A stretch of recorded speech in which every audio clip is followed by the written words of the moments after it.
before us. La la la la la la la. Strike the harp and join the chorus. La la la la la la la. Follow me in merry measure. La la la la la la.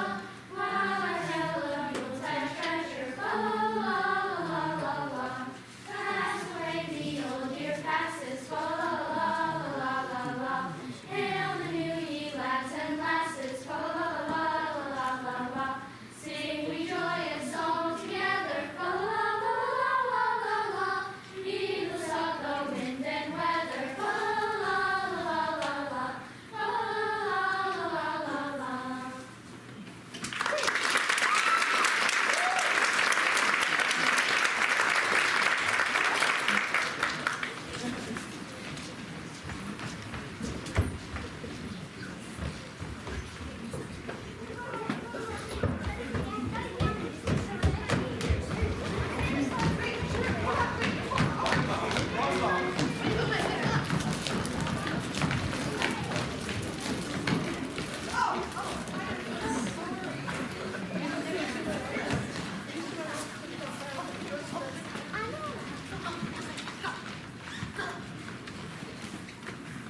Where everybody went?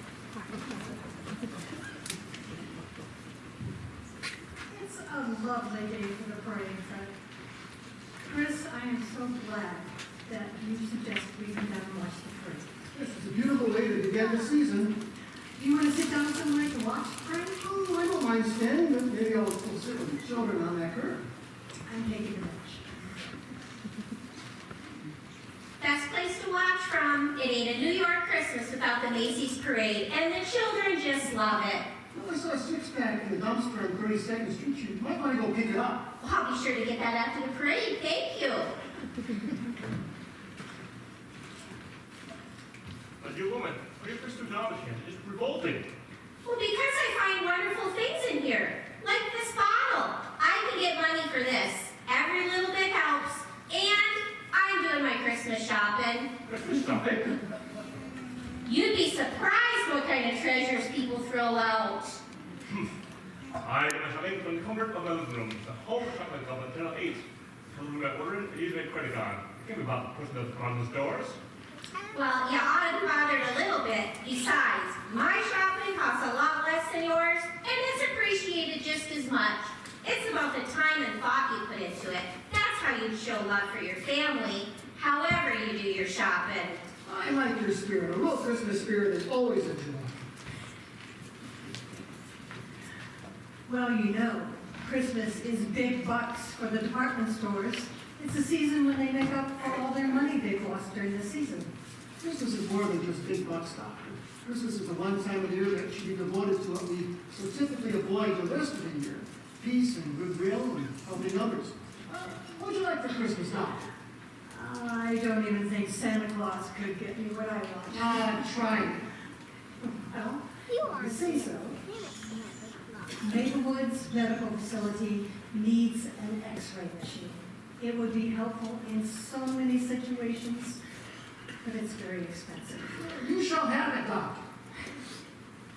Chris, if I get that X-ray machine, I'll know you're Santa Claus. Just look in your stocking on Christmas morning.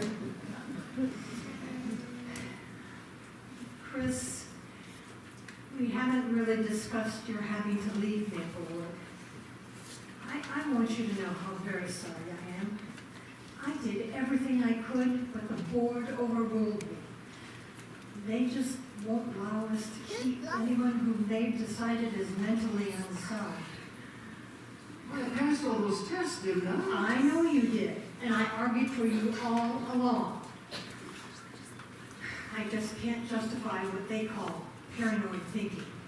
Even though you're not harmful to yourself or to others, to use the psychiatric jargon, Because I'm Santa Claus. because you say you're Santa Claus. Well, it happens to be true. But the board doesn't believe in Santa Claus. So you're out. So, what happens next? Maplewood has an arrangement with the Mount Hope Sanitarium, Oh, the rubber room, huh? a public hospital.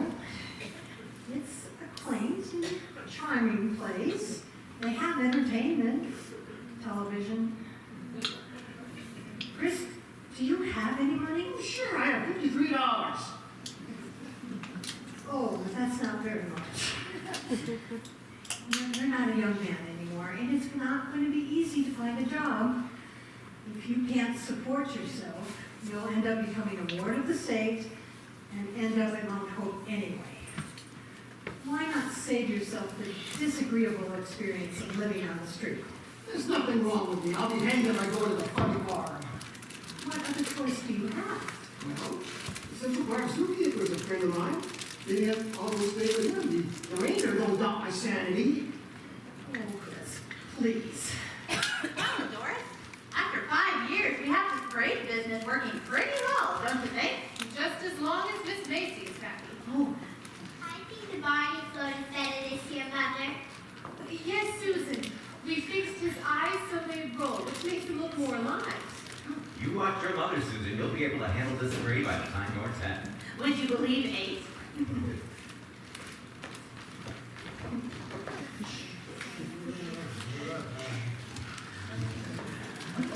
Very good, Miss.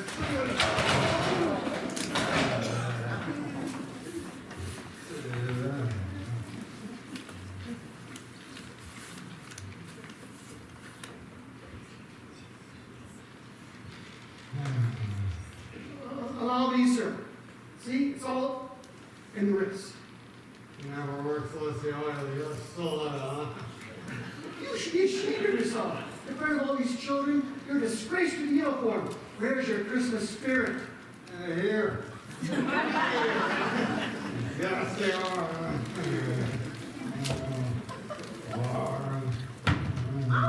There's our tent over there, Doris.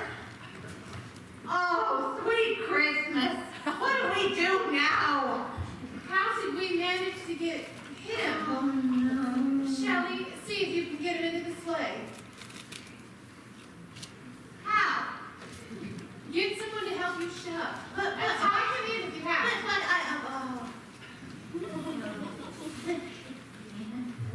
Come on, sir. We're just gonna get over here. Just pop in here. Chris. I Oh, think, we'll get Charlie. You can get it. I don't think the people are going to like a Santa who's asleep. He's not his twinkling self, that's for sure. That's not really Santa. You explained that at Macy's. If you want to see a Santa doing nothing on the city. Those aren't real Santas. We want to see Santa himself. I suppose he's the Easter Bunny too. Chris, this is a golden opportunity to solve both your problems. They need a replacement for the Santa on the sleigh. Excuse me.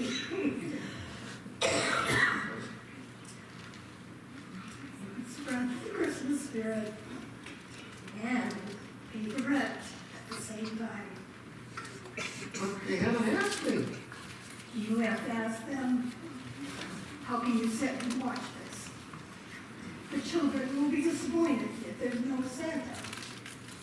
Who's surprised with that? Is that genuine Christmas spirit? Are you just pretending I'm nice? No, I've been listening to what you've said. Giving and sharing. Even if you are not the real Santa Claus, you can make the children believe you are. God. I guess that's what it's all about, isn't it, Doctor? Excuse me. Maybe I can be of some help. I don't believe it. It's Santa Claus. My pleasure, ma'am. Oh, why, Shelley, it's a gift from, well, of course, from Santa Claus. Sir, you see our problem here. Would you fill in for us and play Santa in this parade? I'm not in the habit of substituting for intoxicated impersonators, but my dear, since I fit the role so perfectly, which way to the dressing room? Oh, wonderful. Shall we get this gentleman suited up for the sleigh? You bet. Right this way, sir. Every year.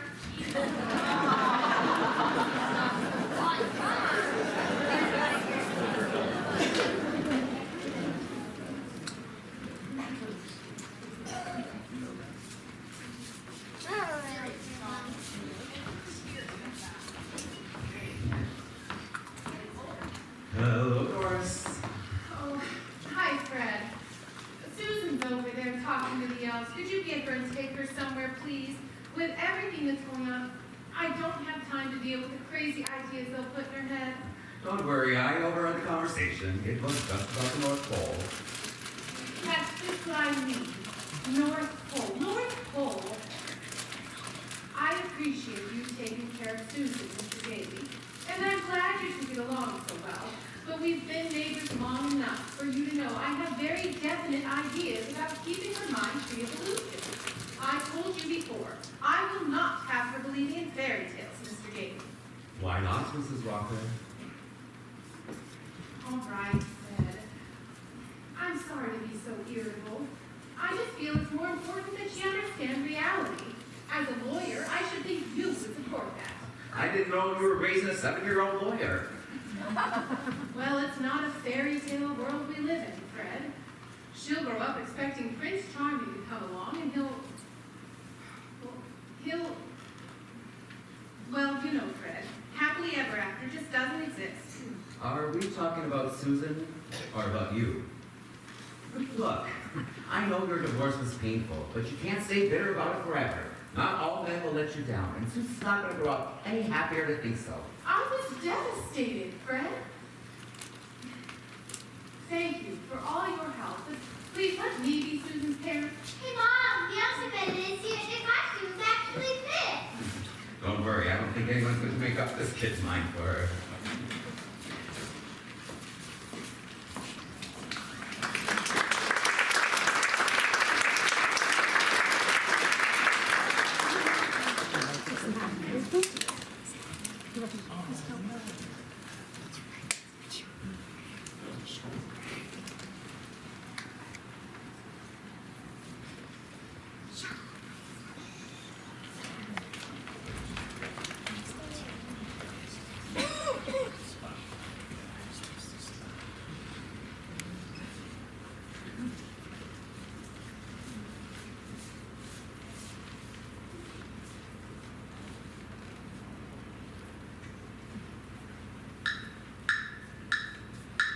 Up on the housetop, reindeer paws. Out jumps good old Santa Claus. Down to the chimney with lots of toys. All for the little ones' Christmas joys. Ho, ho, ho, who would go? Ho, ho, ho, who would go? Up on the housetop, click, click, click. Down to the chimney with good Saint Nick. Christmas is coming up, little Nell. Oh, dear Santa, fill it well. Hear her telling that laughs and cries. One that will open and shut her eyes. Ho, ho, ho, who would go? Ho, ho, ho, who would go? Up on the housetop, click, click, click. Down through the chimney with good Saint Nick. Next comes a stocking of little Will. Oh, just see what a glorious fill. Here's a hammer and lots of tacks. Also a ball and a whip that cracks. Ho, ho, ho, who would go? Ho, ho, ho, who would go? Up on the housetop, click, click, click. Down through the chimney with good Saint Nick. Up on the housetop, click, click, click. Down through the chimney with good Saint Nick.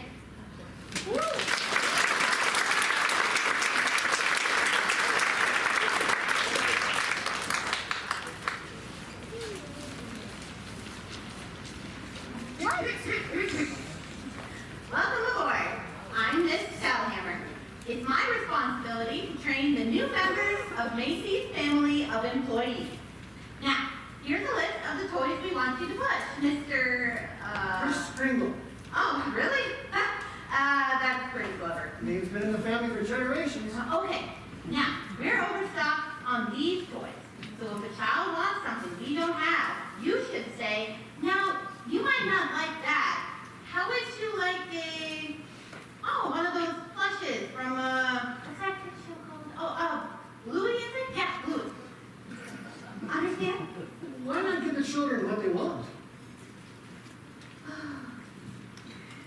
Because it's Christmas. People will buy just about anything for the kids at Christmas. You can change kids' minds because they believe you're really Santa Claus, see? So it's a good time to clear out our surplus inventory. A real economic spirit, huh? Yes. And Santa, who helps move merchandise, gets a little something extra in his Christmas stocking. We mustn't keep the shoppers up. The children wait.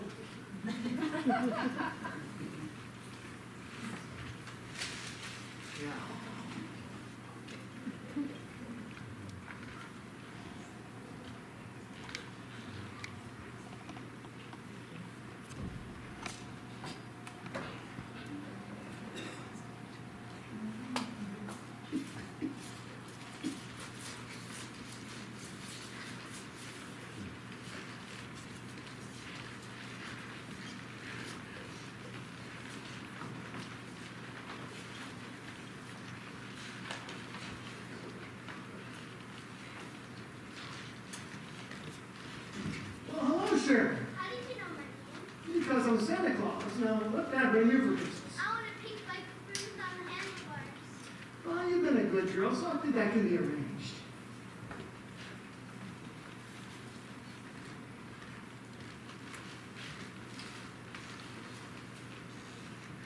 What's your Christmas wish, young man? I want a fire engine. Pretend it has real hoses and squirts real water.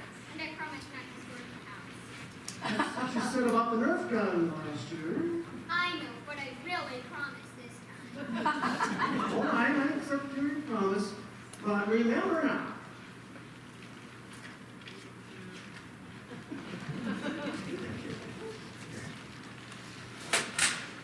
Hey, Sam, why didn't you tell him that? I've been all over looking for that toy. Everybody's out. Bloomingdale's just got in a new shipment. On the fourth floor, second aisle on the left, $18.50. It's a marvelous bargain. Bloomingdale's, huh? Great. Thank you for shopping at Macy's. I'm on my way to Bloomingdale's. Your Santa recommended it. He what? Oh, let me tell you, I think that's great. That's showing the true Christmas spirit. Pointing us to where we get what the kids really want. Oh,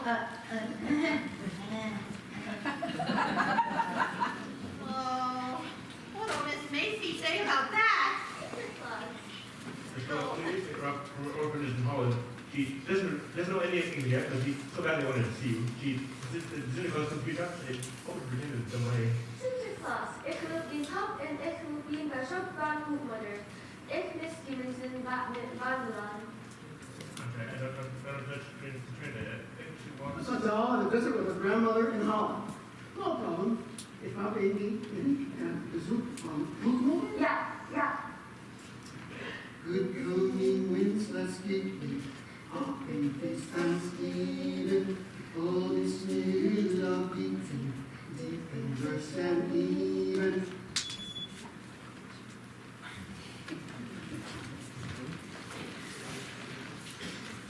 How are you today? Tell me about it.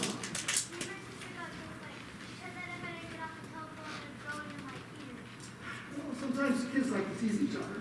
Well, the next time someone teases you, it's because that person probably feels unhappy inside. Don't worry, things will get better. Now, what can I bring you for Christmas? Oh, I can see things will get better right away. Okay, Susan, it's your turn. Do I have to? Try it anyway, for the sake of Macy's. You know, of course, that this is ridiculous. Why don't you believe in Santa Claus, Susan? How did you know that? I know a lot of things. Now, what can I bring you for Christmas? Nothing, whatever I want my mother will get me. Provided it's not too expensive.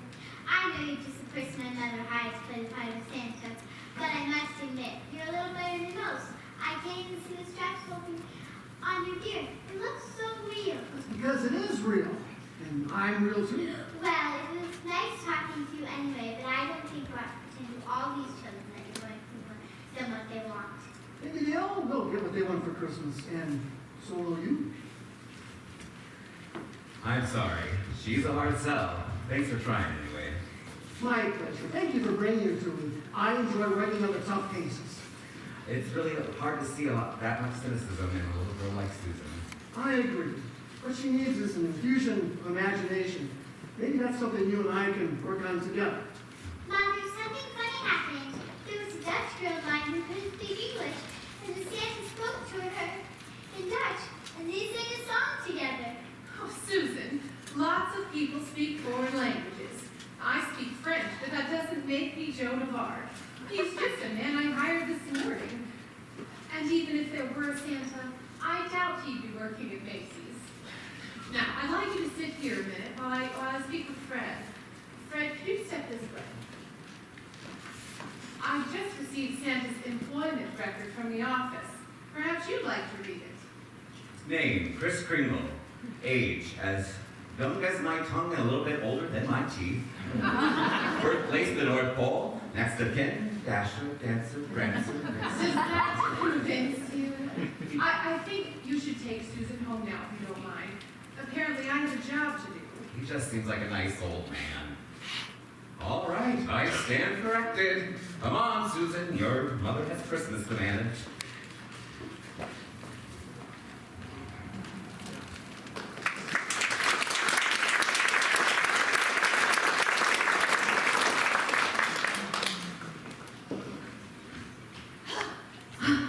Why is this door so big?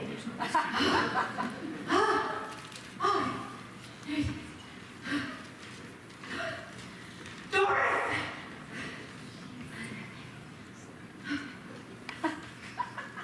This new Santa is completely unacceptable.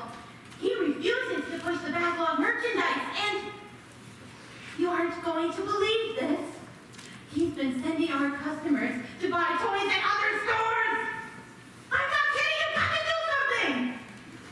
What a coincidence. I was on my way to do just that. Oh, my knees. Mr. Kringle, we've had a busy day, haven't we? Was it difficult for you? Getting used to a new setting is always trying, but I did enjoy the children. Maybe you've been trying a little too hard. What do you mean, Miss Walker? Well, it seems you haven't been following the showhammer's instructions. Well, to push the surplus toys? I decided not to do that. Oh, you did? Why? It just seemed to be dishonest. Why should that showman have to pay for Macy's mistakes? That is not your decision to make, Mr. Kringle.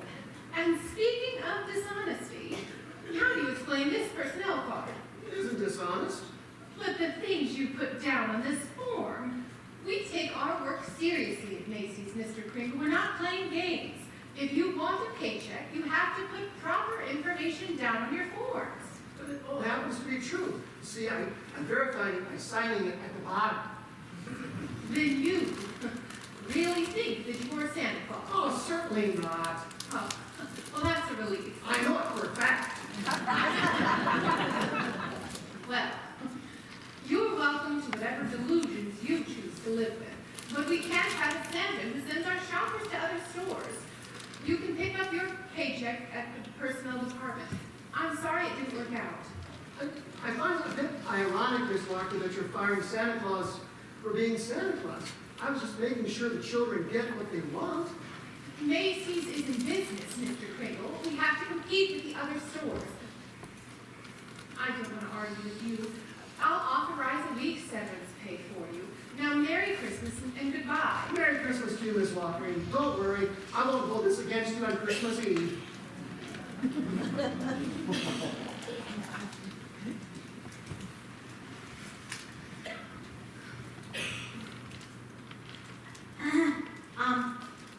Doris?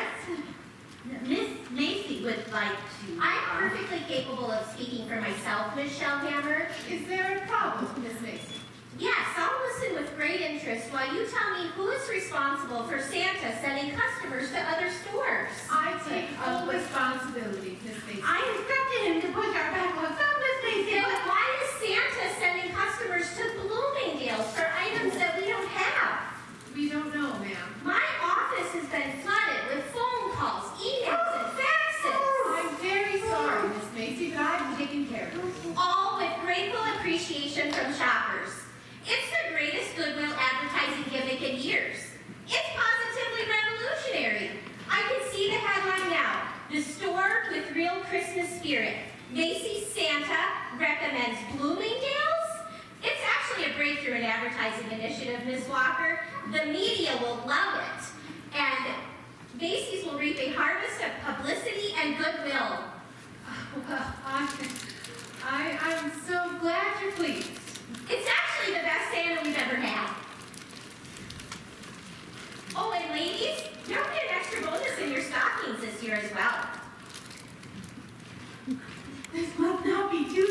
after all, I'm still asleep and dreaming. It's Armageddon. Well, I just fired him. You did what? You should see what he puts out in his forms. He's crazy. He actually thinks that he's Santa Claus. Well, evidently, so does Miss Macy.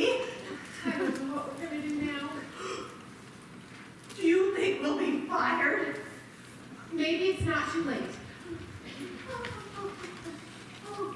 Sylvia, have the operator page Chris Kringle, will you? Already, right? Right? Miss Walker, where is Santa? The line is stretching all the way to the ladies' sportswear. And we're almost out of candy canes. He fired him. She fired Santa in the middle of Christmas rush. But what about the children? Really, as the shop steward of Elf's local number 10, I must lodge a formal grievance against management's capricious disrespect for the Christmas spirit. All right. We're trying to straighten the matter out right now. Santa Claus goes, we walk. Oh, good grief.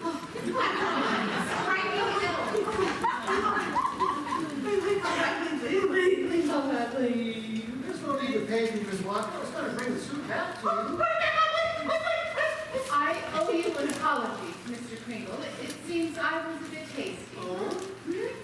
I was mistaken about your policy of sending shoppers to other stores. As a matter of fact, Miss Macy likes it. There's no reason to come back, Ms. Walker. Why should I just try to get Macy's have more interest in selling things? Pushing toys isn't always what Christmas is all about. If you get caught up in trying to make things go faster and look shinier, you forget about the spirit of giving from our heart. I see no reason to come back for that type of commercialism. So you won't come back. The Union stands solidly behind you, Mr. Kringle. Here we are in the middle of the Christmas rush, and I lose the salmon who's worked a miracle. All because I didn't understand how miracles work. It really is more than a matter of profit, Mr. Kringle. Can't you see that Macy's needs you? I need you. And the children need you. Please. Not to mention saving 2 wage slaves from being fired. Whoa. Would you say if we promise not to ask you to fix our overstock? Just be the Santa you want to be. Be yourself. Now, that I can do. Thank you, Mr. We're not unemployed. A masterful stroke, Miss Walker. Oh, I think I'm gonna have one.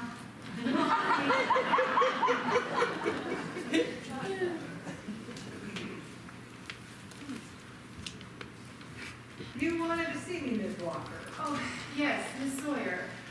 As our vocational guidance counselor, I was hoping you could help me with this particular situation we have at the moment.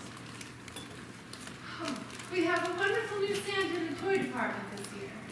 It's very admirable, Miss Walker. Well, not exactly. You see, this man is all right in practically every way, even a natural white beard. But he's actually convinced that he's Santa Claus. Interesting. I was hoping you could help the old fellow with this.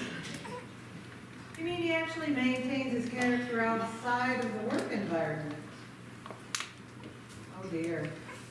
Sounds to me like a classic case out of an abnormal psychology textbook. What other symptoms are there? None that I know of. A persistent delusion. Very bad sign. Very bad. This sort of thing is usually deeply rooted in a failure to have emotional needs met in childhood. So the subject tries to personify the image of affection and gift giving. What is the subject's name? Chris Kringle. You gotta be kidding. I wish I were. Oh, but please don't alarm him. He's a very valuable employee right now. What do you want me to do? Just drop in and observe him, and then arrange an interview. Just keep it casual. Leave it to me, Ms. Walker. I'll never suspect. But I suspect.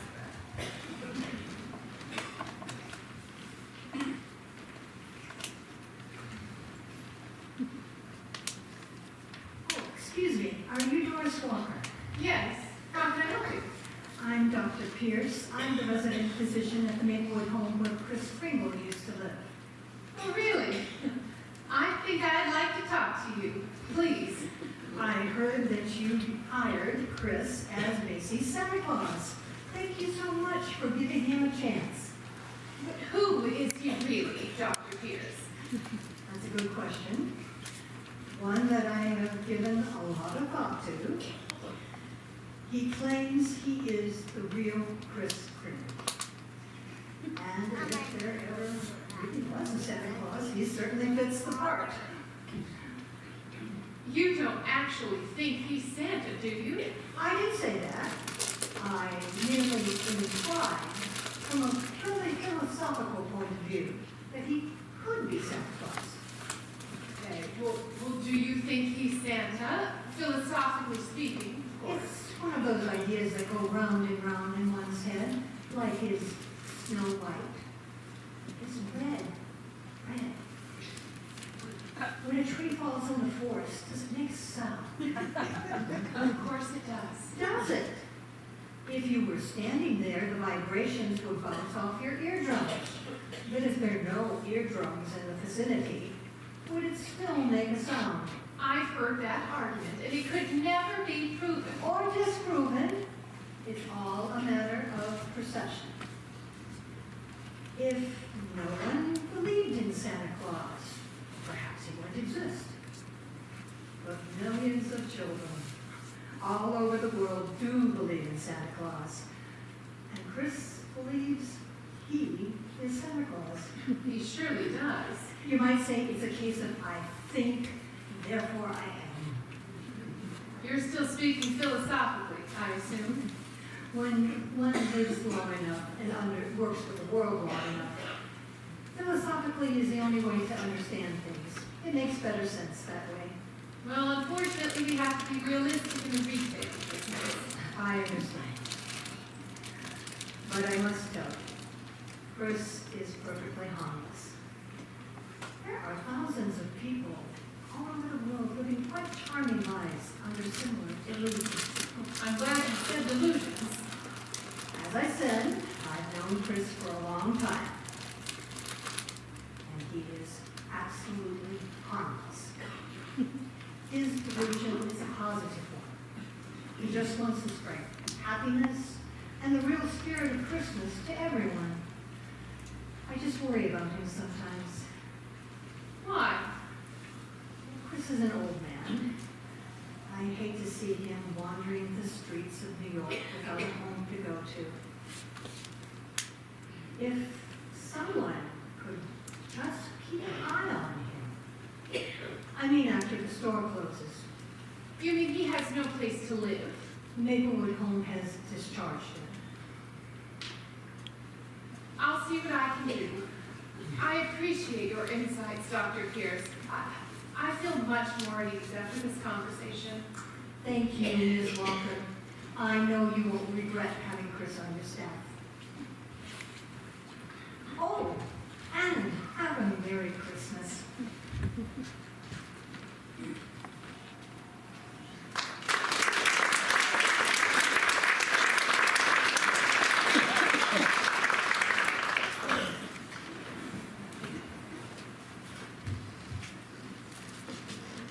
Mr. Kringle, is it? That's one of the names I'm called. I'm Alberta Sawyer, Macy's Vocational Guidance Counselor. Well, how do you do? That remains to be seen. Mr. Kringle, before the customers start coming in, I'd like to get acquainted with you a little bit. Because you're an employee, store policy requires that I ask you some questions. Have you enjoyed your work here so far?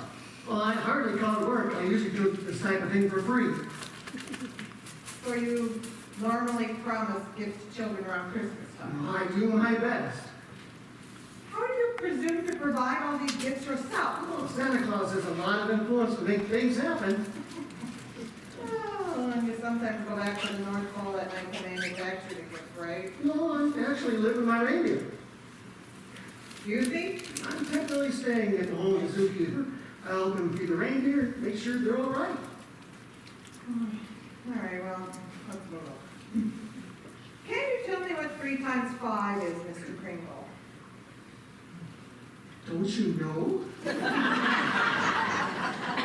You would tell me. 15, of course. Good. Thank you. Now I'd like you to Extend my arms and touch my nose using my index fingers in each hand. And I also know this one. Do you know the other ones I haven't seen before? Who was the first president of the United States? George Washington. He was vice president under Grover Cleveland. I have no idea. Mr. Kringle, I'm conducting this interview if you don't mind. Now, are you married? Is that a proposal? How many fingers am I holding up? 3. You bite your nails. Do these interviews make you nervous? None of your business. What is 3 times 5? 15, the same as it was your first time you asked me. You know that unconscious repetition is often a sign of overwork and stress. Are you getting enough rest, Miss Sawyer? That'll be all, Mr. Kringle. Maybe you could use a couple of weeks off, a nice vacation. I could talk to Miss Macy for you. Oh, that man. Definitely got rampant psychosis. That's Santa. Chris Kringle. Come on, Sawyer. His doctor was here and assured me that Chris is perfectly harmless. Perfectly harmless. Cases like this often become violent when their delusions are attacked. If that man has continued to work here, I will take no responsibility for the consequences. That's all right. I'll take responsibility. Don't worry about it. I'm a psychologist around here. I think my opinion should be respected. I'm warning you, Ms. Walker. If that man becomes violent and something happens, I'll be the first to say, told you so.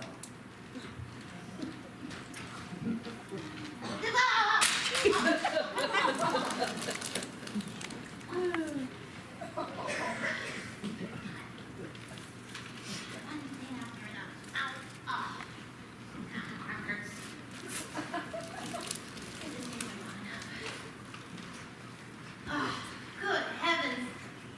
What was all that about? Well, Sawyer did a psychological evaluation of our Santa Claus and apparently didn't hit anywhere. Her opinion is that Chris could become violent. Oh, that would be a disaster. But I also had an interview with Dr. Pierce from the Maplewood home where Chris has been staying.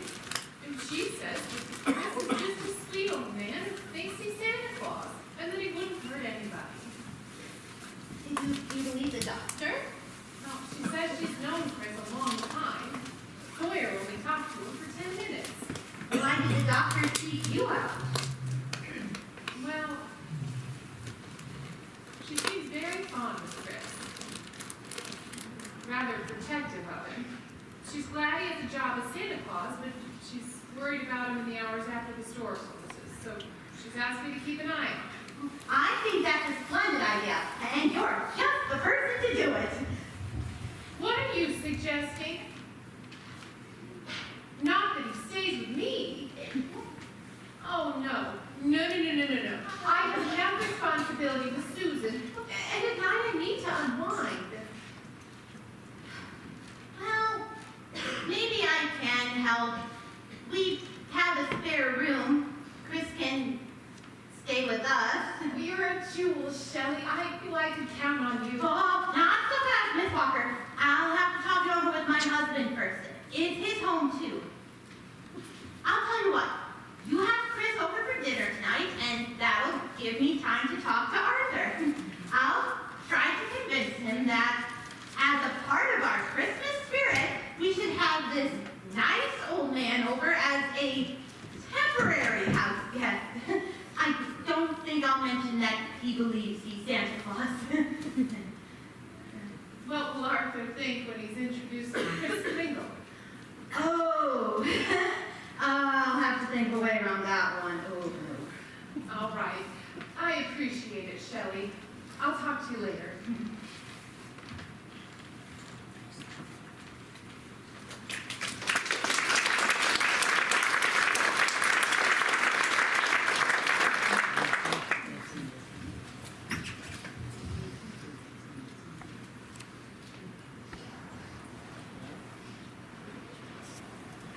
enjoyed our dinner very much. Thank you for inviting me. I thought the milk and cookies for dessert was especially nice touch. I enjoyed spending the evening with you, Susan. Mr. Kringle, could you speak to me in the language you spoke in the store the other day? Susan, I think Mr. Kringle is tired.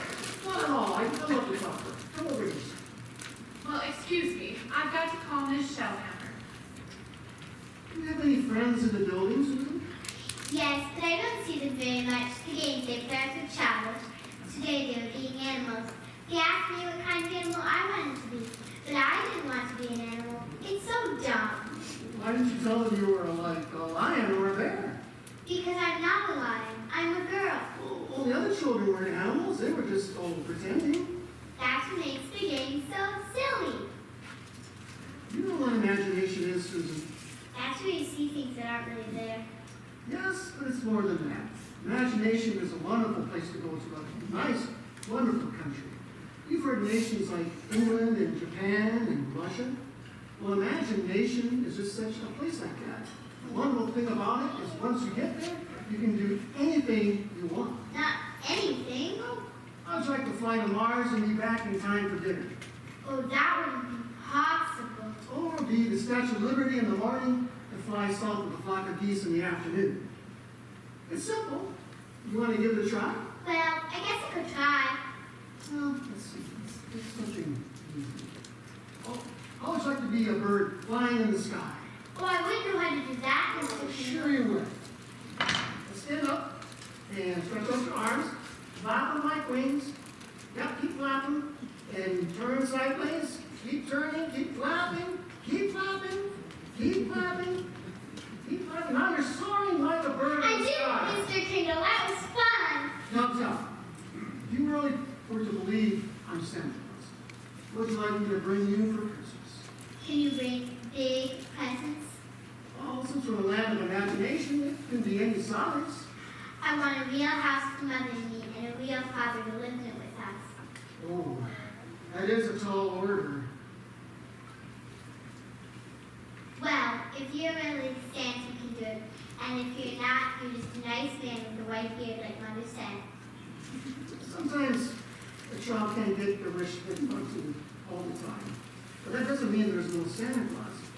Sometimes a child might wish for something they can never use, like a locomotive, for example. Or a child, a girl might wish for a baby brother or baby sister, even though the parents wouldn't be able to care for them properly. Sometimes a lesson has to be learned, like how to love or how to behave better before Santa can grant the wish. But I've wished for a father in a house for such a long time, Mr. Kringle. The more you wish for it, the more it will mean when it might come true. If we ever all of us got what we wished for right away, life wouldn't be half as much fun. So you see, Susan, there are many reasons why a child's wish might not always come true. But a father in a house for all I really want, not toys. Hi there, Susan. How's my favorite girl?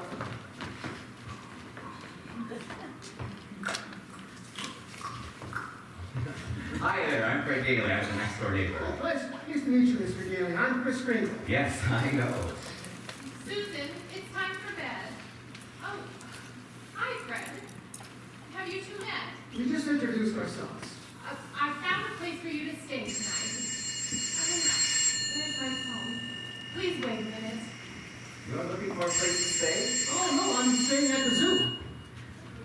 I've never met anyone who lives at the zoo before. You can't stay at the zoo. Why don't you stay with me? I've got an extra bed and I can use the company. Thank you so much, Mr. Daly. That's very kind of you to offer. Susan, why don't you go tell your mother we made an arrangement? I wouldn't want her to worry about me. Okay, Mr. Kringle. I like the idea of you staying with Fred. He's my friend, and it's right next door.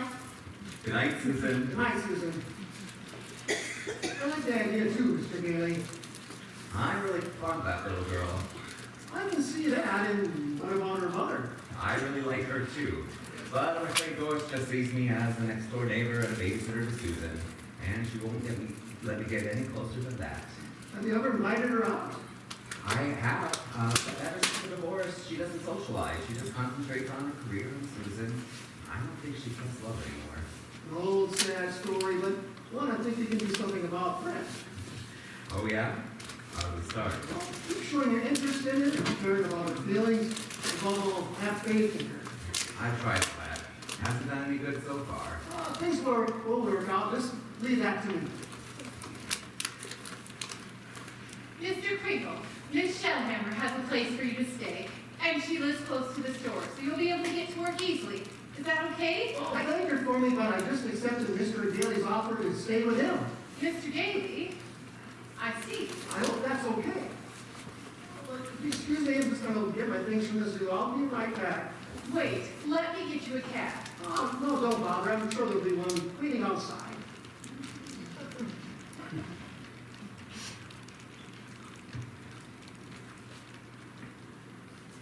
I should tell you about it, Fred. I don't suppose you realize that he's been diagnosed as suffering from delusions. Chris's doctors asked me to keep an eye on him. He should not be left unsupervised. Aside from the fact that I think he's perfectly capable of handling himself, he'll be just right next door. Between the two of us, we've got the situation covered. Well, that's not quite all. Oh? It's the Santa Claus bit. I don't want Susan influenced. I thought I made that clear to you. I understand your concerns, but I like Chris. Why not let him stay here for a couple days? If it doesn't work out, I'll find a new place for him. In the meantime, I'll take full responsibility for him. Trust me to it? Deal? Well, all right.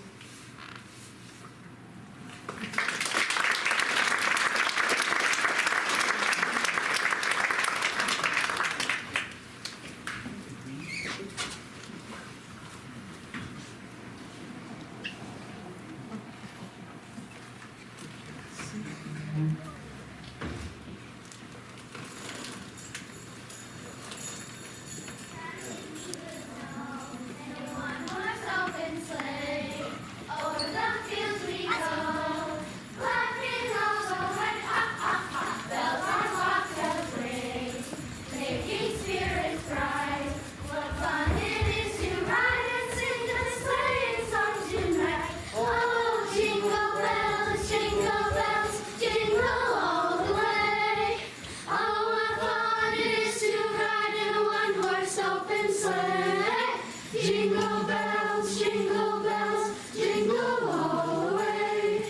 Oh, what fun it is to ride in a one-horse open sleigh.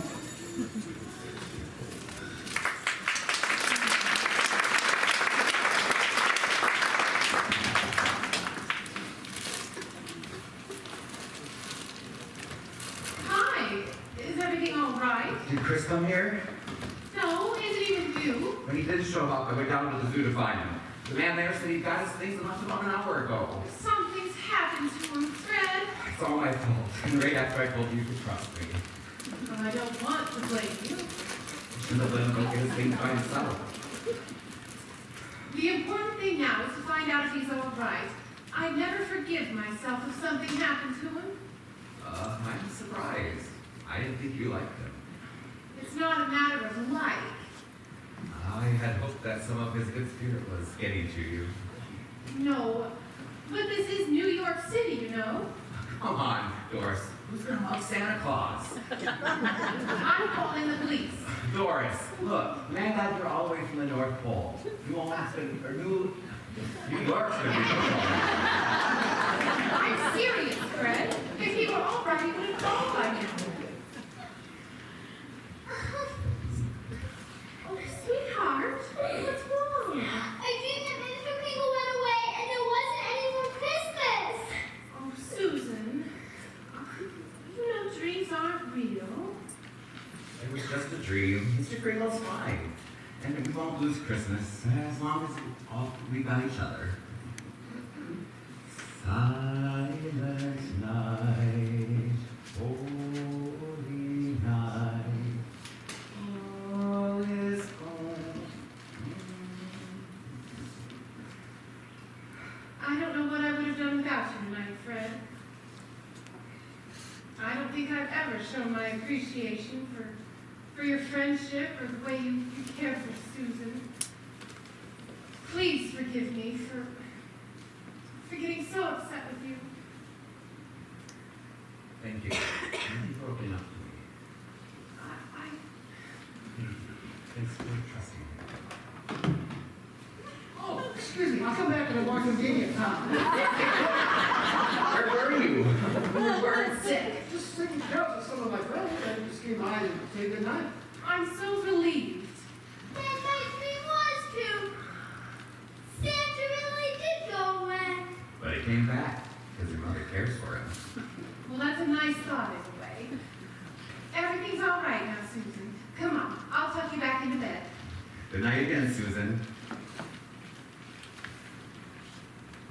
Did you, enjoy my absence? Didn't bring the two of you closer together?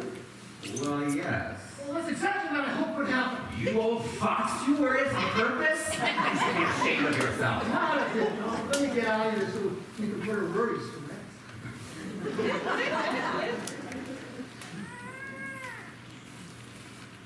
Oh, my apartment is next door. Yep, just let yourself in. I do have to confess, though, I do have an ulterior motive. What is that?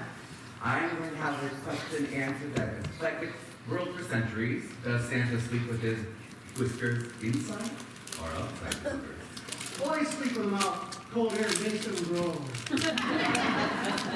Oh, excuse me. I know my way out. Thank you. Believe it or not, I'm glad he's staying at your place. I feel better knowing that he's safe and near. I'm glad you're here too. Me too.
I must admit, at first I was very jealous of the Goodwill campaign. I thought you were trying to steal business from Bloomingdale. Then someone reminded me that Goodwill doesn't belong to just one company. So we started our own Goodwill campaign, and it has been most profitable.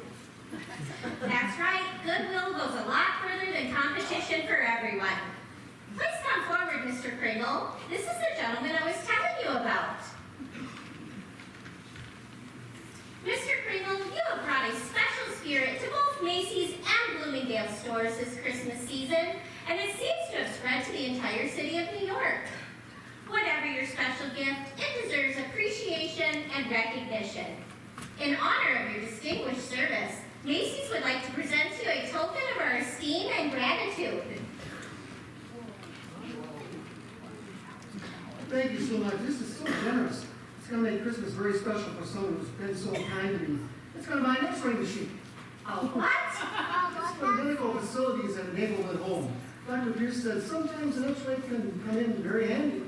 That sounds quite expensive. This check won't. Well, let me handle this for you. I'll get it for you wholesale. Oh, we'll get it for you at cost. Thank you both so very much.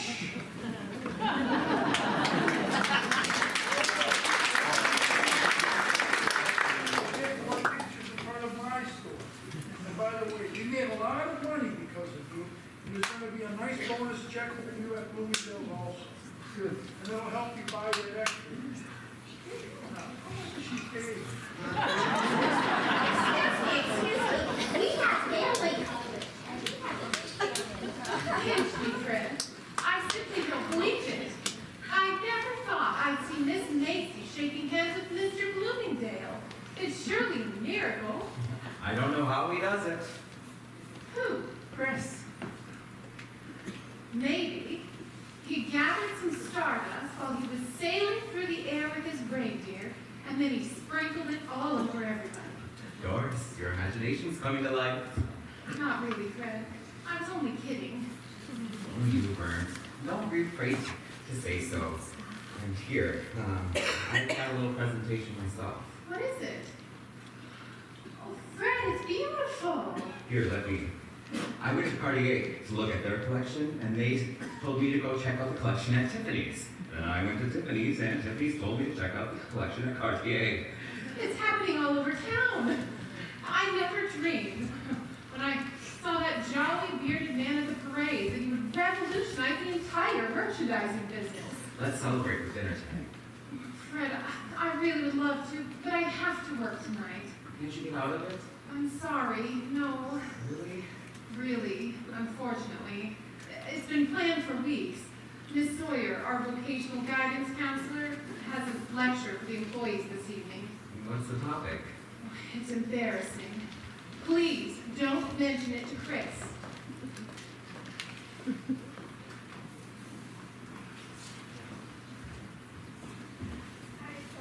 I did mess up once.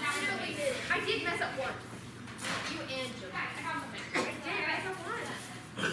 Exploding the myth of Santa Claus. They're exploding Santa Claus? Okay, open discussion following lecture. Oh dear, we better show Mr. Kringle this. Santa Claus exploded. Oh no.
lecture is over, I feel confident that you will agree with my heartfelt conviction that this legend, which has been passed down through the centuries, is an outrageous atrocity, and that it has been detrimental to generation after generation of innocent young persons of both genders.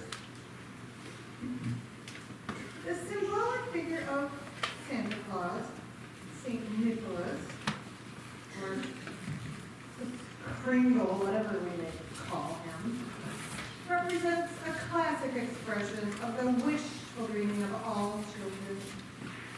But instead of teaching children that the things they want come for free, they should be taught the value of the work ethic that has made this country great.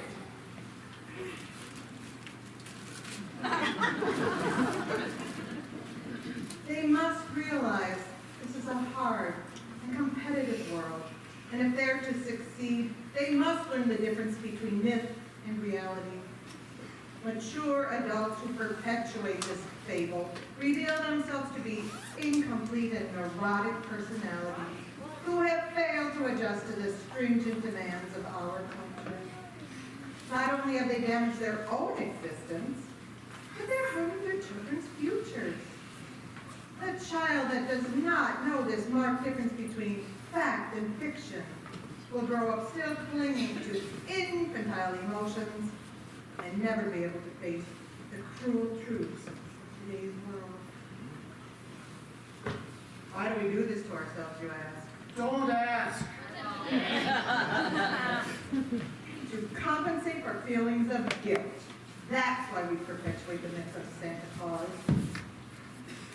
Parents who neglected their children 364 days of the year and choose this one day to overcompensate the children with gifts are doing so to purge their own shameful behavior, and parents and grandparents who swamp the child with talk of Santa Claus and stage the Christmas charade are reliving their own infantile emotions, which they've never outgrown.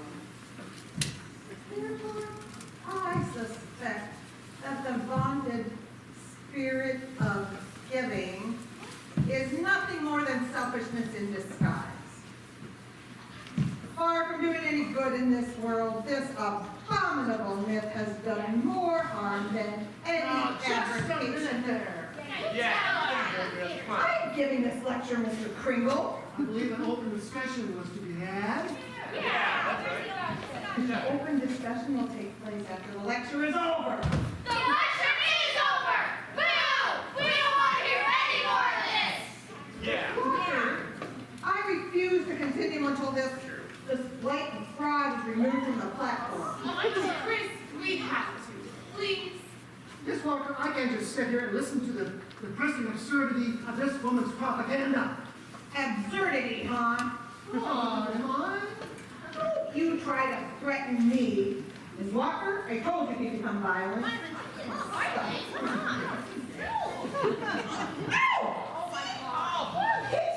did no such thing! Let's calm down here. Alberta.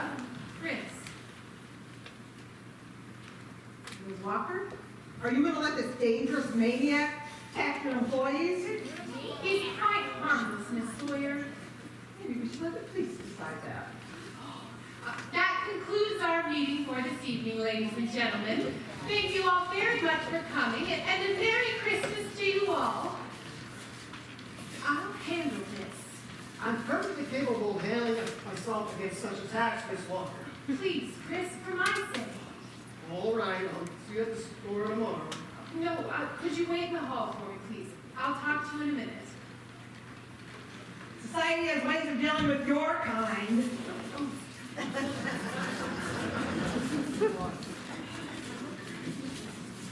What do they mean?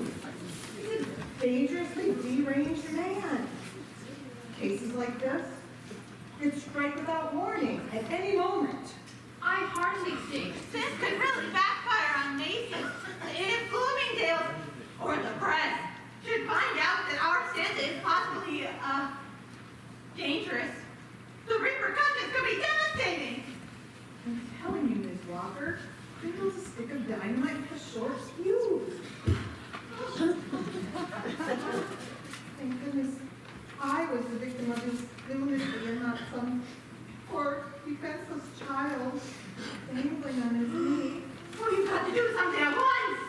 But he's just a kindly old man. Are you sure he even touched you, that king? Yes! And he will again. He's obviously suffered a sudden change in personality and entered a violent stage. But Dr. Pierce assured me that that could never happen with Chris. She said his delusion is a positive one. Dr. Pierce is not a psychiatrist. Neither are you. In that case, your responsibility is to have him thoroughly examined by a competent psychiatrist at once. I agree. Well, I don't. Chris has been examined many times according to Dr. Pierce. Then one more time won't make any difference. If the psychiatrist finds him competent, he can come right back and resume his job. And if he doesn't, then you certainly will have done the right thing. Well, The only problem now is how to get him out of here without creating another scene. Current state, I'm sure he'll get violent. You'll have to explain to him, Doris. He trusts you. I simply can't hurt the old man. Never mind, Ms. Walker, I won't leave you. I know what to do. What are you going to do? I'll apologize, and I'll invite him to dinner. And then I'll persuade him to have an examination by a competent psychiatrist tomorrow. Well, all right, Alberta. Call me and let me know how you work it all out, okay? Yoo-hoo, Mr. Kringle. Are you still there? Won't you please come back? I'm terribly sorry about our misunderstanding. Are you all right? I never should have said the things that I did. Won't you have dinner with me? And then I'll be happy to drop you off, wherever it is you're staying. Certainly, Miss Sawyer, thank you so much for the invitation. I accept your apology, but I think I'll go with Ms. Walker. Oh, no, that's all right, Chris. It'll give me time to take care of some shopping. I'll go with Miss Shellhammer, and I'll see you in the morning. Shall we go? Would you excuse me a moment? I'd like to talk to my house. Of course, I'll just go gather my things.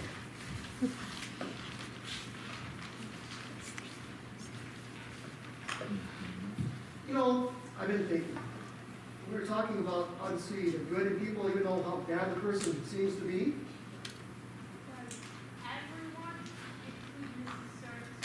Well, sometimes the good in someone is buried down so deep, it has a hard time coming out. When it does come out, we can't see it because of our willingness to see it. Miss Sawyer sees things so narrowly because she lacks ability to dream. All she can see is just something, is her own limited view.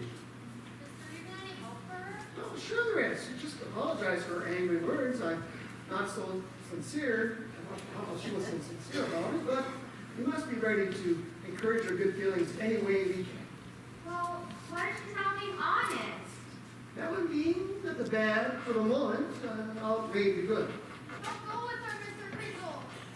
Now, not so fast. We must be able to encourage her good intentions, even though she sometimes didn't always believe them. Even so, she's speaking them, she has to really think deep down, please, look at me. Okay, I call and vote for the elves on whether Mr. Kringle should go with Mrs. Sawyer. All those in favor? Aye. Opposed? Opposed.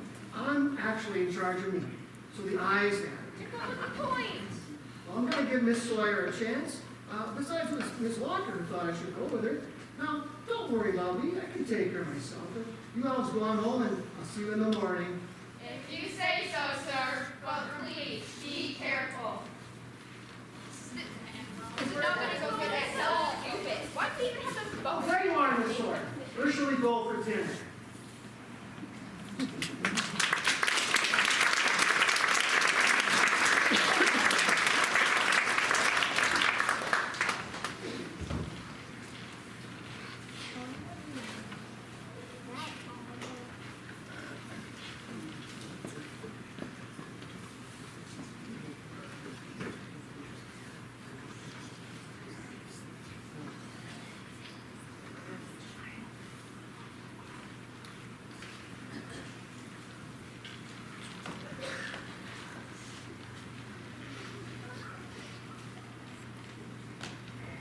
How could she have done this to me? How could she do this to me? Doris didn't send you here. She thought you and Sawyer were just going to dinner. I don't know. I thought she was just screwing me all along. I guess I wasn't quite sure. How did you end up coming here to Bellevue? Well, she tricked me. We were out at the restaurant, we were looking out the window, or she was actually, and we were making small talk, and she all of a sudden says, "Let's go." And we go outside, and there's a waiting taxi for me, and she pushed me in. Two guys got on either side of me, and one of them says, "Bellevue." She didn't even come along. Didn't they give you the usual sanity test? You know them by heart. Oh, the same old routine. I was just so crushed that Doris would do this to me. I deliberately gave them all the wrong answers.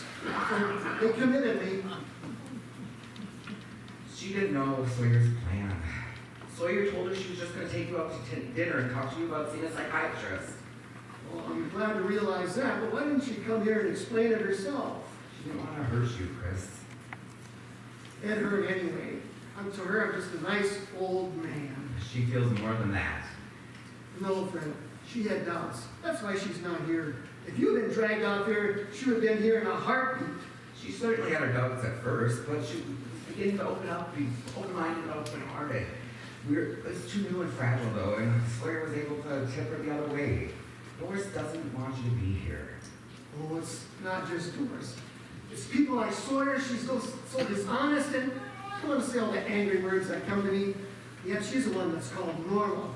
Well, that's how sane people behave. I'd rather stay here with the more honest folks. Nonsense, Chris. You're quite sane. A whole lot saner than most. That's why she's out there, and I'm in here. I should have listened to the elves. I thought there was something special about that woman I could touch. But now I'll be spending the days here at Mount Hope just like Dr. Pierce said. Chris, don't be so gloomy. You're not living up to your own philosophy. You can't just think of yourself. No, I'm just thinking of myself. You can't give up. What happens to you matters to a whole lot of people. People like me, who have faith in you and what you stand for. And people like Susan, who's just learning about faith. Well, maybe you're right. Maybe you're right at that. I should be ashamed of myself, and by golly, I am. All right, let's get out of here. Whoa, it's not that easy. There's some legal matters that we're going to have to handle. It might be hard to... You tell me not to be discouraged. Now, you don't be discouraged. I have faith in you. I know you're able to do it. Really? Then I'll do it. I'll get you out of here.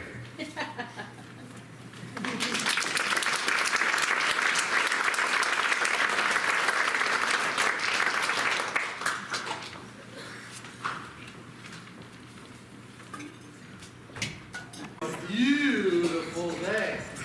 And it's been a good year for you too. Hasn't it, Your Honor? Yes, things have been going quite well, I must say.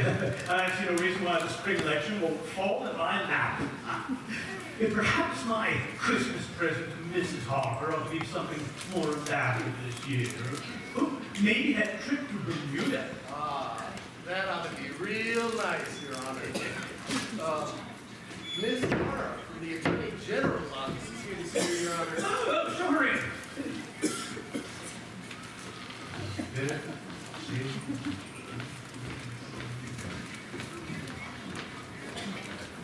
Just a few commitment papers, Your Honor. Everything's in order. I've checked it over carefully. The psychiatric report from Bellevue Hospital is attached. Bellevue, huh? The age of Ondo. Old man, huh? Very old, Your Honor. I suppose I have to read all of this. You can take my word for it. It's a clear-cut consent proceeding. The fellow calls himself Chris Kringle. He thinks he's Santa Claus.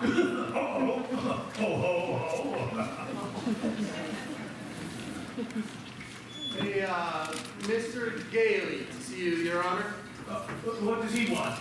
Well, he says he's representing a person named Chris Kringle, sir. Better show him in then. Santa Claus has a boy. Good afternoon, Your Honor. My name is Fred Daly, and I represent Chris Kringle. I believe you received the case. Oh, yes, yes. It's just a matter of signing the commitment papers. That'll get the old fellow out of harm's way for what's left of his life. I'm not so sure. I believe my client has been victimized, and so I've requested a proper hearing so that I may provide witnesses. This competency report, Mr. Daly, there's a clear diagnosis and a witness statement. It says, in addition to his delusions, he became violent. That's a pretty clear-cut base for commitment, don't you think? That is a misrepresentation, Your Honor. That is why I requested a hearing. I'm thinking about court time, and the expense to the taxpayers. You may sign the commitment papers if you wish, Your Honor, but I must advise you, I will submit a writ of habeas corpus. Oh, no, that won't be necessary. We may as well have a competency hearing. Monday morning, 10 o'clock. Is that all right with you? That's fine, thank you. Thank you, Your Honor. Miss Mara? Just when I thought I was going to work in a Christmas vacation, I'll make it work, Your Honor. See you Monday, then. Have a good day, Cindy. You as well, Miss Mara? Who can see about dismissing the Kringle commitment case? The Kringle commitment case has been scheduled, challenged, Miss, Sawyer. Yes, well, his, certification of insanity is unequivocal, but wouldn't you know, not even Bellevue's word is good enough. I'd like this case dropped right away. Is there anything we can do? I'm sorry, the case has been scheduled for next Monday morning. Public hearing? Attorneys? Oh, Miss Macy has demanded that I get Santa Claus back. Disastrous. Oh, don't worry, this kid, Gailey, he's just a young pup trying to get himself a little bit of publicity. Publicity? My job? Come on. No Christmas bonus. Maybe I can get Ms. Walker to talk to Mr. Daly.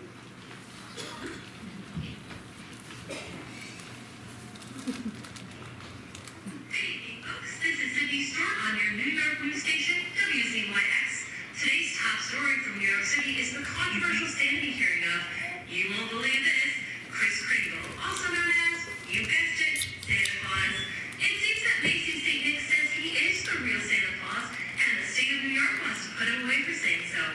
This could result in a lot of disappointed children and empty stockings on Christmas morning. We'll keep you informed on what happens to Santa in the New York judicial system as the hearing progresses.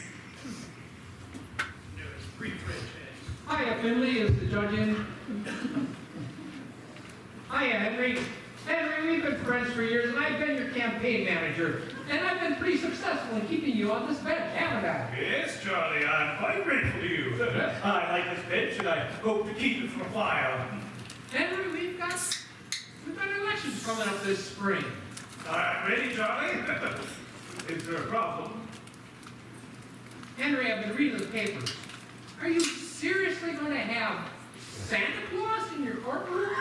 Why? Is there something you'd like me to ask in complete question? No, I'd like to give you a Christmas present. Take a vacation. Grab Madeline and fly off to Bermuda like you've always talked about. Oh, I'd love to, but I couldn't possibly get away. My calendar's full. You look a little run down to me. I think you need a vacation. Nonsense. I've never felt better in my life. Go hiking, go fishing, go anywhere. Why should I? Because this Chris Kringle case is explosive. You've got to get out of it somehow. I can't just walk out on a case. It's all been arranged. Then have a sudden illness. Give the case to some other judge. Someone who's not up for election next spring. Charlie, relax. I'm an honest official. I've taken an oath. I would not fake an illness. Besides, maybe this Kringle case brings some good publicity to the campaign. Good publicity?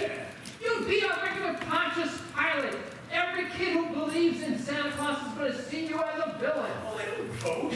But their parents do. Any parent who has to explain to their kid why Santa Claus went to jail is going to hate you. Well, not jail. State hospital. Same thing, Henry. Wake up.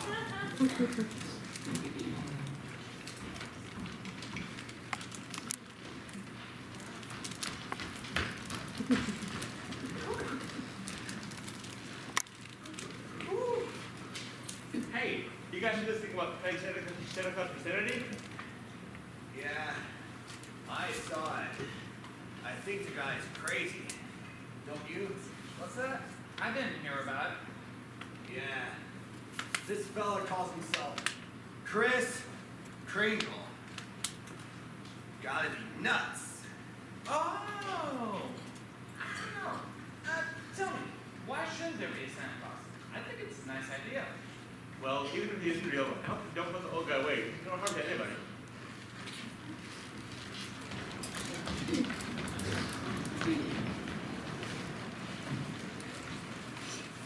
Hear ye, hear ye. The New York State Court is now in session. All rise. The Honorable Henry X. Harper presiding. Please be seated. Well, very well. Let us proceed. As the competency report has already been submitted into evidence, Your Honor, the state would like to call its first witness, Mr. Kris Kringle.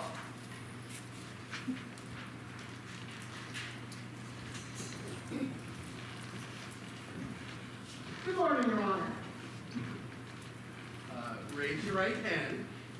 Do you swear to tell the truth, the whole truth, and nothing but the truth, so help you God? I do.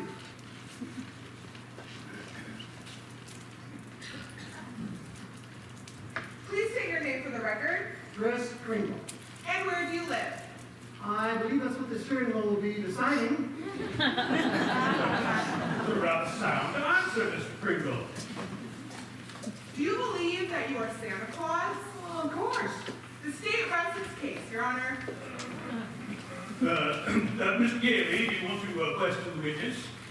I believe he was employed to play Santa Claus. Perhaps he misunderstood the question. I understood the question perfectly, Your Honor. Oh.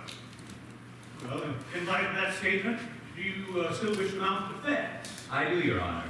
I'm fully aware that my client believes himself to be Santa Claus. In fact, that is the state's entire case against him. They believe this man is not sane because he believes he is Santa Claus. I believe that's a reasonable and just basis for arriving at such a conclusion, Mr. Gailey. It would be, Your Honor, if you or I or Ms. Mara believed that we were Santa Claus. Anyone who thinks he is Santa Claus is out of touch with reality. Of course he's insane. Not necessarily. Judge Harper, you believe yourself to be Judge Harper because you are Judge Harper. No, I know.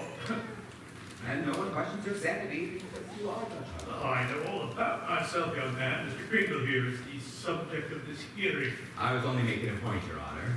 Your point is? I wish to clarify that if a person believes himself to be the person that he is, then, just as you are, Your Honor, then who are we to say that they are not sane? Well, of course.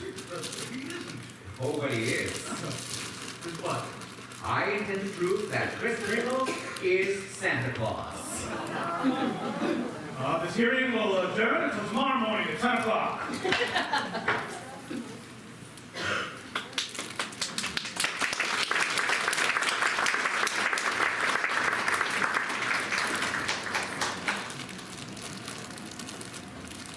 I've read the evening papers, Fred, and I'm worried.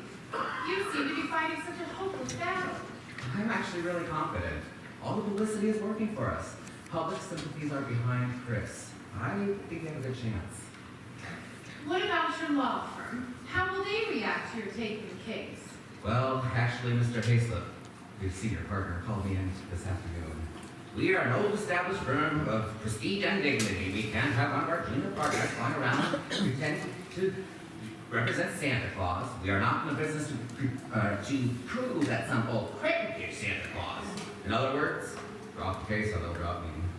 Well then, you'll have to give it up then, won't you? I can't let it climb down. You wouldn't want me to walk up on Kris, would you?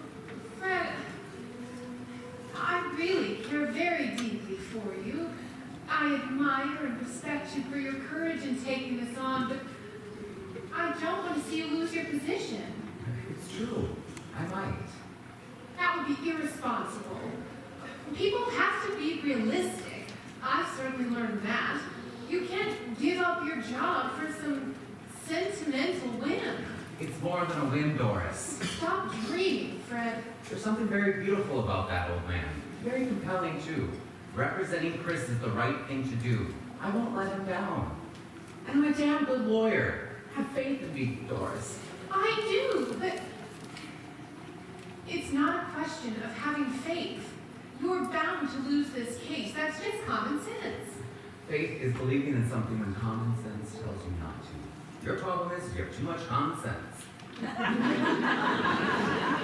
it's a good thing one of us has. It's quite an asset sometimes. Can't you just stop being afraid?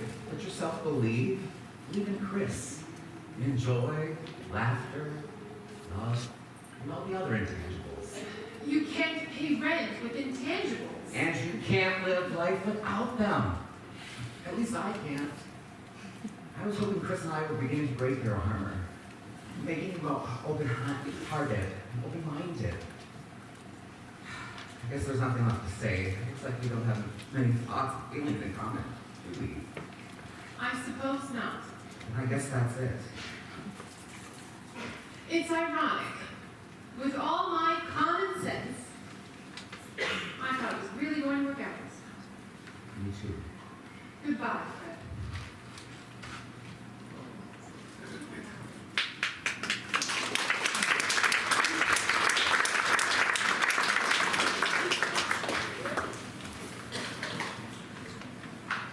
As my next witness, I call R.H. Macy to the stand. Do you swear to tell the truth, the whole truth, and nothing but the truth, so help you God? I do. Are you Miss R.H. Macy, the owner of the country's largest department store? Yes, with 450 locations nationwide. And is Mr. Pringle one of your employees? Yes, he is. Do you believe him to be sane? Definitely. Do you believe him to be truthful? Remember, you are under oath, Miss Macy. Ms. Morrow, you may cross-examine the witness when Mr. Gailey is finished. David, I can ask Miss Morrow's question for her. Do you believe this man to be Santa Claus? Yes. No further questions. Now, Miss Morrow, you may step down. As Miss Sawyer, you are fired. next witness, I call Dr. Pierce.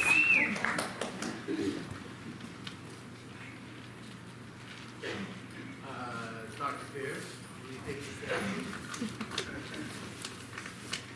Do you swear to tell the truth, the whole truth, nothing but the truth, so help you God? I do. Are you Dr. Pierce, the resident physician at the neighborhood home? Yes. And you've known Mr. Kringle for a long time, haven't you? Yes. Do you believe him to be Santa Claus? Yes. Say it louder, so the whole court can hear you. Yes, I do. Dr. Pierce, you are a woman of science, are you not? Do you need rational scientific proof for your opinion? Ms. Mara, I must caution you again. You may question the witness when Mr. Gailey is finished. Yes, Your Honor. Dr. Pierce, did you make a Christmas wish to Mr. Kringle several weeks ago? Yes. And what was that wish? I wanted an X-ray machine for the medical facility at the Maplewood home. And what arrived yesterday? An X-ray machine. And where did it come from? The card said, "Merry Christmas from Chris Kringle." Thank you. The witness. Dr. Pierce, lots of Christmas presents come with cards saying from Santa Claus.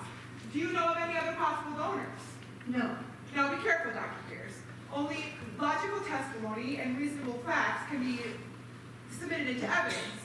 So, now, tell the court, why are you so sure that such an expensive machine as this came from a very old man who works a temporary Christmas job at an apartment store? Because he is the only one to whom I said anything about it. And when I expressed that wish, I said, if I get this X-ray machine, I'll know you are really Santa Claus. And I got it. And I do. You may step down. As my next witness, I call Jim Duncan. Do you swear to tell the truth, the whole truth, and nothing but the truth? So help you God. I do. Now, Mr. Duncan, you are the zookeeper at the Central Park Zoo, are you not? I am. Tell me about Chris. Chris has a wonderful way with the reindeer. It's uncanny. I'm the antelope man at the zoo. I have been for years. However, I've always struggled with the reindeer. The only time I can get anywhere near them is when they're restrained. Yet these same reindeer will walk up to Mr. Kringle and eat out of his hand. Objection! This is irrelevant and immaterial. Not to mention ridiculous. Mr. Gailey is making a circus out of this proceeding. Is he going to have the reindeer testify next, for heaven's sake? There is no such person as Santa Claus, Your Honor. Everyone knows it. Order in the court. Order in the court. Your Honor, can I ask Ms. Morrow a question? All the witnesses here today have testified not only that there is a Santa Claus, but that he's sitting right here in this room. Can the state prove that there is no Santa Claus?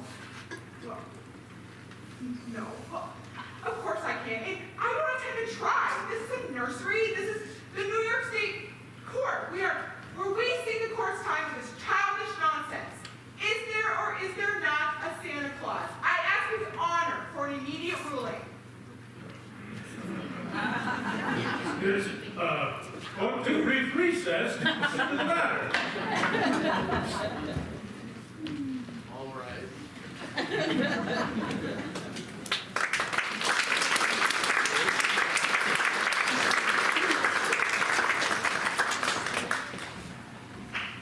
Look, Henry, I don't care what you say about old Whisker Puss in there.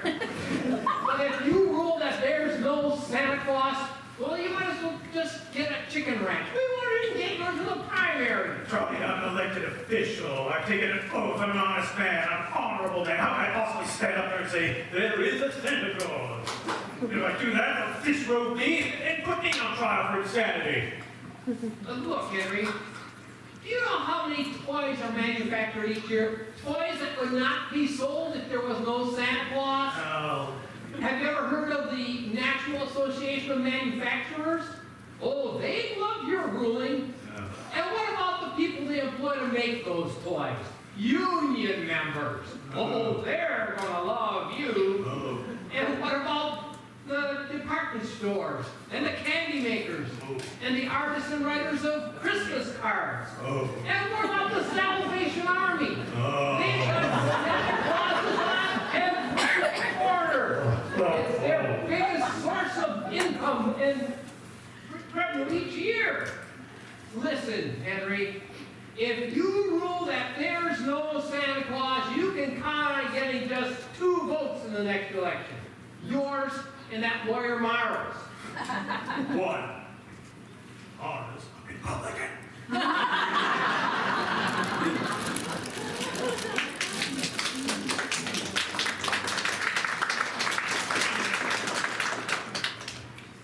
All rise.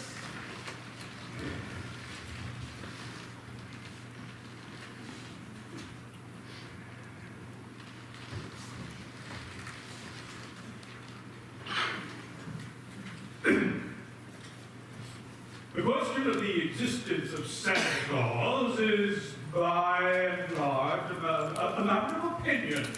There are many people who believe he does exist, whereas there are many others who do not. For the tradition of American justice demands a broad and impartial view of such a controversial matter. Yes, this court will keep an open mind. I shall hear arguments from either side. I have further evidence, Your Honor. I would like to call the witness stand J. Mara. Who, me? Master James Mara. May we skip you over? Master James, do you believe in Santa Claus? Well, sure I do. You brought me a sled last year. What does he look like? He's sitting right over there. Objection! Overruled! And why do you believe there is a Santa Claus? Well, because my mommy told me so. You believe your mother mother to be a truthful person. Well, of course. My mommy wouldn't tell me something that wasn't so. Thank you. Maybe see. Don't forget an official football helmet. You shall have it, James. Your Honor, the state concedes to the existence of Santa Claus. But having so conceded, Your Honor, we ask that Mr. Gamey stop presenting personal opinion as evidence. The state can bring in hundreds of witnesses with the opposite opinion. It is our intention to shorten this hearing, if at all possible. So therefore, we demand that Mr. Gailey present authoritative and tangible proof that Kris Kringle is the one and only Santa Claus. Ms. Mara makes an important point, and I'm afraid I must agree with her. I have no authoritative or tangible evidence at this time, Your Honor. May I call a recess until tomorrow? Yes, this hearing stands adjourned until tomorrow morning, or tomorrow afternoon, yes, at 3 o'clock. All rise. Is Mr. Kringle coming over tonight, Mother? I'm afraid not. He hasn't come for so long. Susan, Mr. Kringle may never be able to come visit us again. Why not? It's because he says he's Santa Claus. But he has to be Santa. He's just like everything Santa's supposed to be. Nobody could be like Mr. Kringle except for Santa Claus. Oh, I wish you were right. He's going to be very unhappy if people say he isn't Santa Claus. Then I want to write him a message to cheer him up. What's the address, Mother? I'm not sure where he's staying, but I know he'd get it if you sent it to the New York State Courthouse in New York City. Come on, let's go home and I'll help you.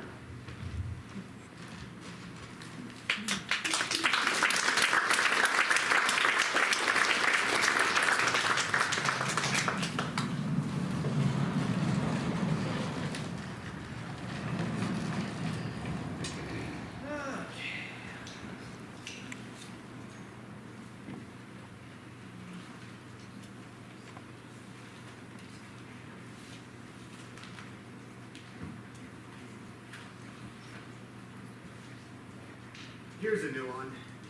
They write to Santa Claus at the North Pole, the South Pole, care of the postmaster, and every other way. But this kid writes to Mr. Kris Kringle at the New York State Court. Special delivery, too. The kid's right, you know. That's where he is. Don't you read the papers? Sure, I read the papers. The news I want to read, like the Mets and the San Francisco Giants are out of the playoffs. They got him on trial down there. This Kringle guy. He claims he's Santa Claus, and some DA claims he's nuts. You mean there's a guy who really might be Santa Claus? You good?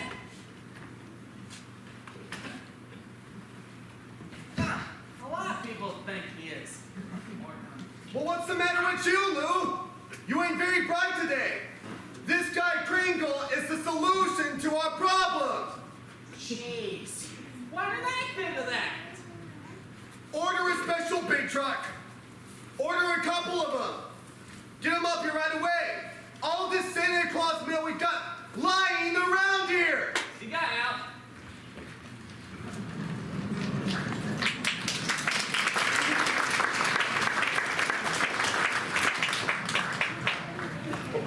Henry, this Kris Kringle case is getting out of control. They're writing blazing headlines. I know. I read the papers too. Well, what are you going to do about it?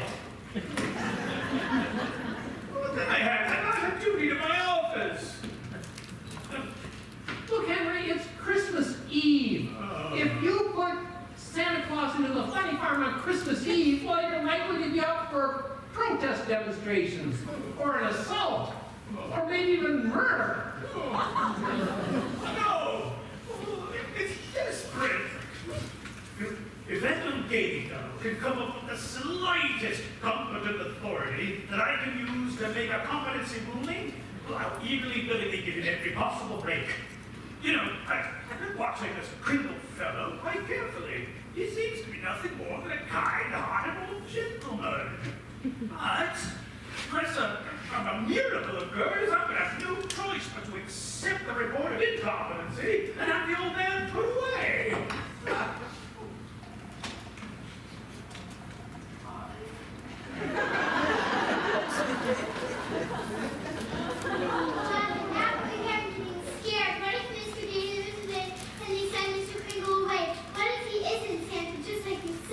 Susan, I probably wasn't right when I told you that. You have to believe in Mr. Kringle. Have faith in him. Then you really think I will for my Christmas wish?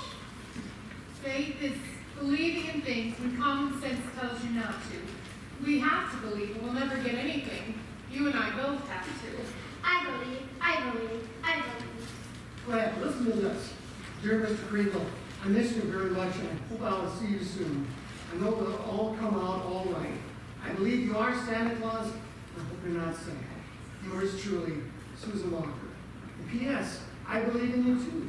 Love, Doris. Oh, what do you know? Susan, come here, dear. Mr. Kringle, I believe. Well, thank you for your letter, Susan. No matter how this hearing ends, I know that my efforts have not been in vain. It'll come out all right. I just know. Because I believe in you.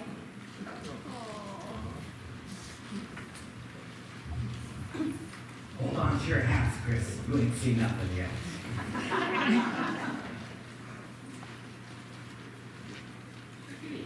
All rise.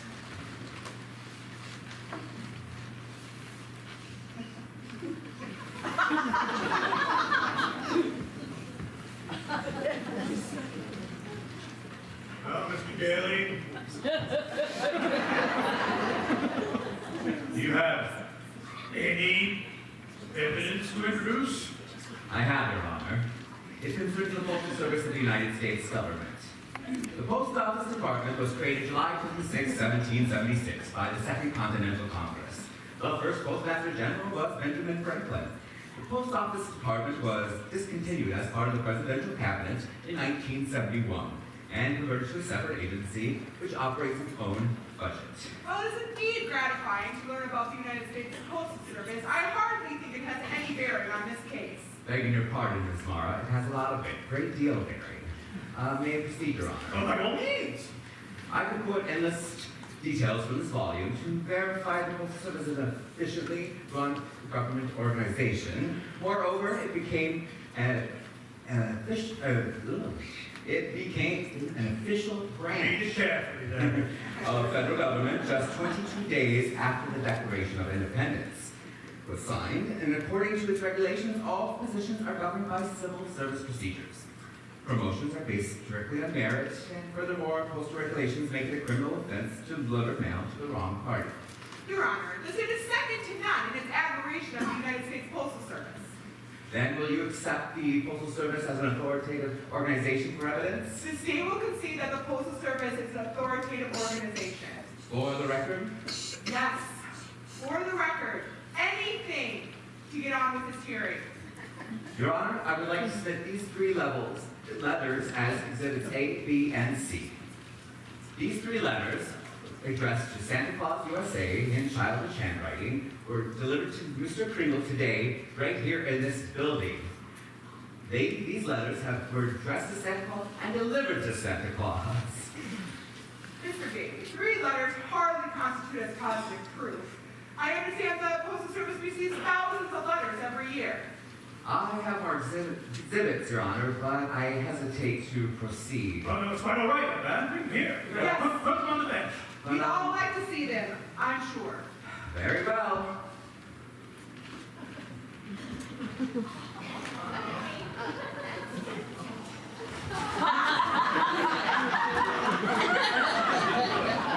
Every single one of these letters is addressed to Santa Claus.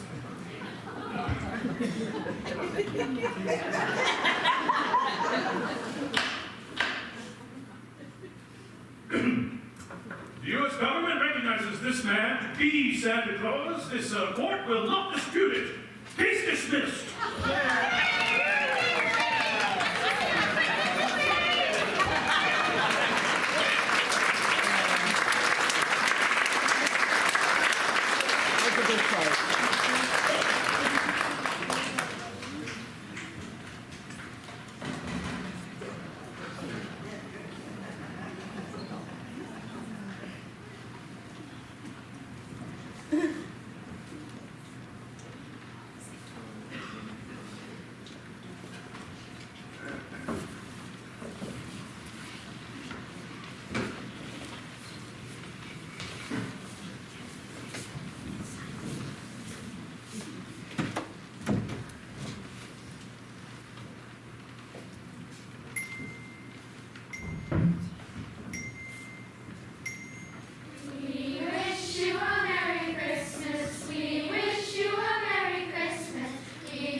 I've never had a feeling like this before.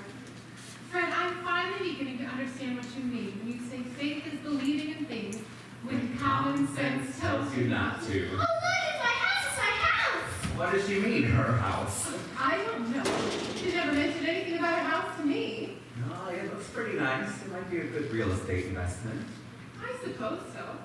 Although it looks a little big for 2 people, but maybe 3? Doris, you know, I've loved you for a long time. I've loved Doris, or Susan even longer. Don't you think it's time? Yes, Fred.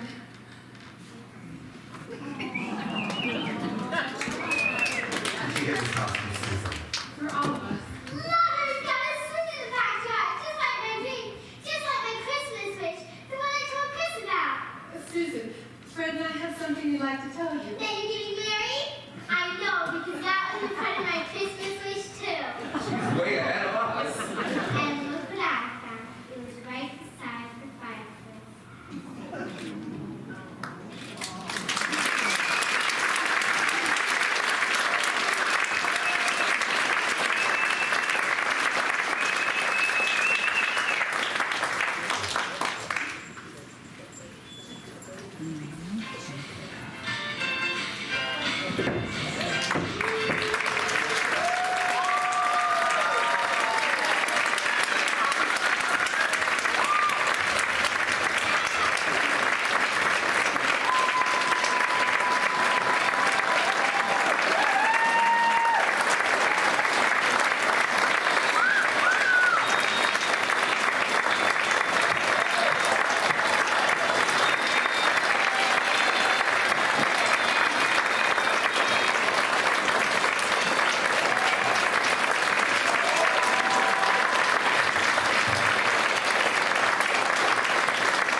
Thank you so much for coming. I'm Lori Jewell, Executive Director of State Street Theater, and I just wanted to thank our directors. We have our Assistant Director, Jennifer, if you could come up to the stage, as well as Justine.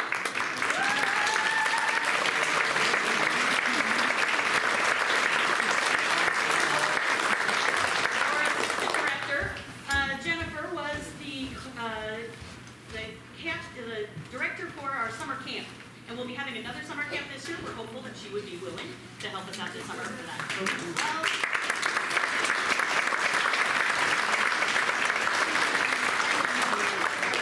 For Joseph, they did Color Dreamcoat, and now came to help us. It was her first time doing a play. Congratulations.